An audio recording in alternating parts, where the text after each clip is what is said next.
청함을 받은 자는 많되 택함을 입은 자는 적다고 주님께서 말씀하신 것처럼 말씀의 초청을 받고 주님 앞에 나온 사람이라고 해서 모두가 구원 얻는 것은 아닙니다.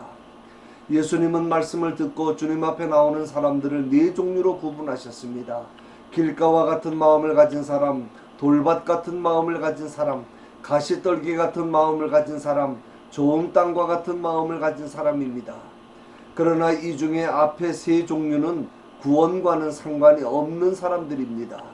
그리고 마지막에 좋은 땅과 같은 마음을 가진 사람만이 어떠한 환난과 시험의 비바람이 몰아친다 해도 인내하며 말씀을 실천하여 100배, 60배, 30배의 결실을 맺어 구원 얻는 성도임을 말씀하셨습니다. 그런데 문제는 좋은 땅과 같은 마음을 가진 사람들이 모인 곳에도 어려움이 있다는 것입니다. 좋은 땅이라고 해서 아름다운 열매를 맺는 알곡만 있는 것이 아니고 쓸모없는 가라지도 함께 자라고 있기 때문입니다. 그 이유는 예수님께서 좋은 땅에 좋은 씨를 뿌렸는데 마귀가 몰래 와서 가라지를 덧뿌리고 갔기 때문이라는 말씀입니다. 그러므로 우리가 먼저 기억해야 할 것은 알곡과 가라지의 정체성입니다. 알곡과 가라지는 애초부터 정체가 다릅니다. 알곡은 예수님이 뿌리신 것이고 가라지는 마귀가 뿌린 것입니다. 알곡이 변해서 가라지가 되는 것도 아니고 가라지가 알곡으로 변할 수 있는 것도 아닙니다. 가라지도 알곡들 틈에서 열심히 신앙생활 잘하면 알곡이 되겠지 그렇게 생각할 수도 있지만 그렇지 않습니다. 알곡과 가라지는 처음부터 씨앗부터 종자부터 아예 다릅니다. 그러면 마귀가 뿌리는 가라지는 어떤 존재입니까? 세 가지로 말씀합니다. 먼저 악한 자의 아들들이라고 했습니다. 이들은 그들을 심은 원수 마귀의 지배를 받는 자들을 가리킵니다. 마귀라는 말의 헬라어의 뜻은 중상모략하는 자, 이간하는 자라는 뜻입니다.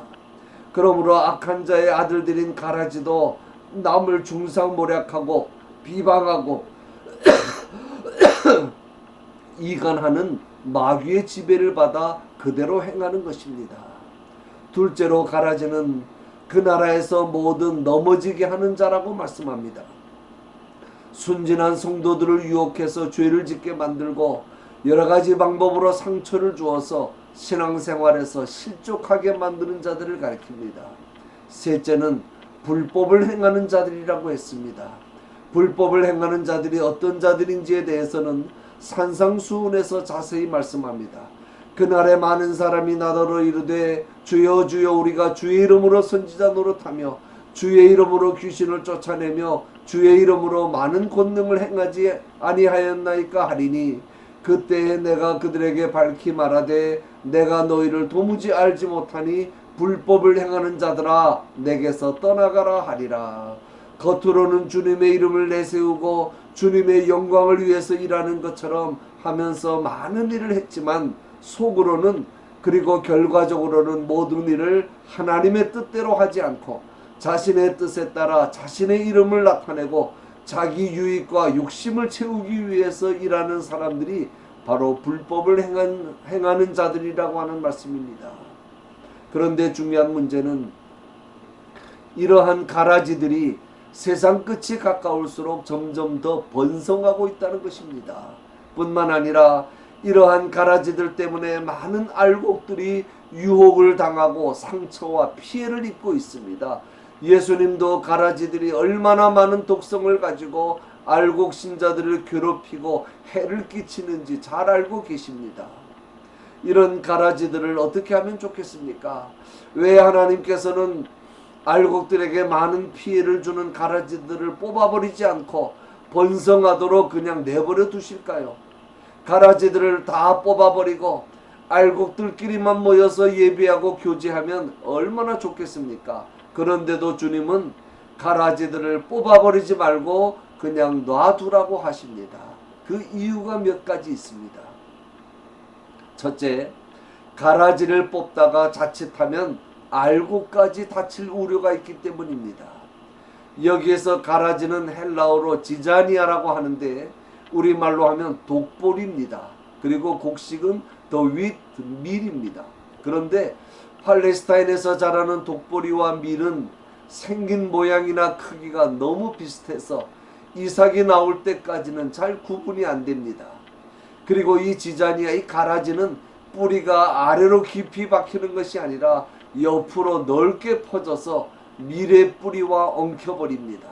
그래서 자칫 가라지를 뽑으려다가 밀을 뽑을 수도 있고, 또 확실하게 가라지를 알고 뽑는다고 하더라도 뿌리가 밀의 뿌리와 엉켜 있기 때문에 밀까지 함께 뽑힐 가능성이 많습니다. 그래서 가만두어라, 가라지를 뽑다가 곡식까지 뽑을까 염려하노라 라고 말씀하는 겁니다.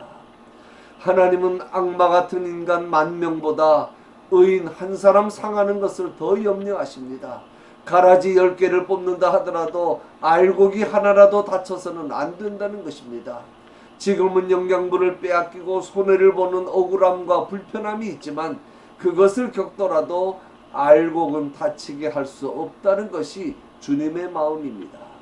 둘째, 사람에게는 가라지를 뽑을 권리가 없기 때문입니다. 종들이 당장 가라지를 뽑겠다고 하자 주인은 추수 때까지는 함께 자라게 그냥 두어라, 추수꾼들에게 시켜서 하겠다고 말씀합니다.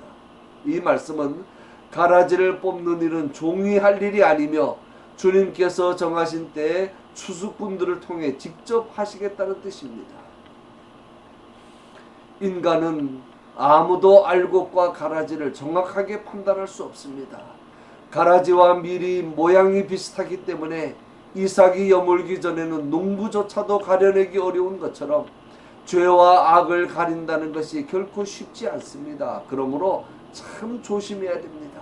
우리는 어떠한 상황에서도 그 어떤 사람에 대해서도 성급히 판단하고 정죄하면 안 됩니다.